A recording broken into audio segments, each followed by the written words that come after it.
L'hanno sancito, il primo passo era e resta quello dell'esenzione fiscale totale, perché i veneti non vogliono più mandare le loro tasse a Roma. È stato ripetuto anche ieri nel primo incontro ufficiale della delegazione dei 10 eletti nel referendum. Ribadendo che oltre che immorale è illegittimo pagare tasse a governi stranieri. Allo studio anche un piano operativo per non pagare alcune scadenze fiscali, questo solo dopo aver raccolto una massa critica sufficiente a tutelare tutti i cittadini o le aziende che aderiranno, tra le prime teste a cadere quella dell'IVA.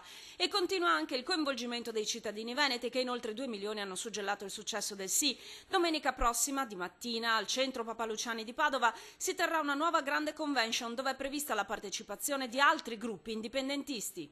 Io credo che si debba oggi più che mai parlare esclusivamente di Veneto e dare esclusivamente risposte ai cittadini del Veneto e basta.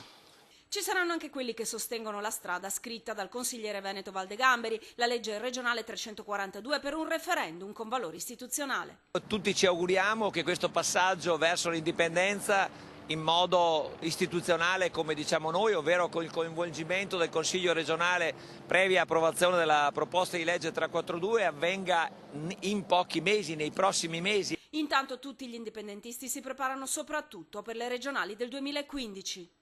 Lì bisogna che ci sia un'unificazione, una riunione di tutti i movimenti indipendentisti, perché questa volta siamo a un passo da raggiungere l'obiettivo. Dopo 20-30 anni di tentativi falliti abbiamo la carta da giocare per vincere, abbiamo l'asso da giocare. Ma io credo perché sarà l'appuntamento che forse non per virtù ma per necessità costringerà tutti a fare un fronte comune, quindi io credo che possa essere questa un'occasione, altrimenti non saprei, sarebbe una cosa sterile soltanto.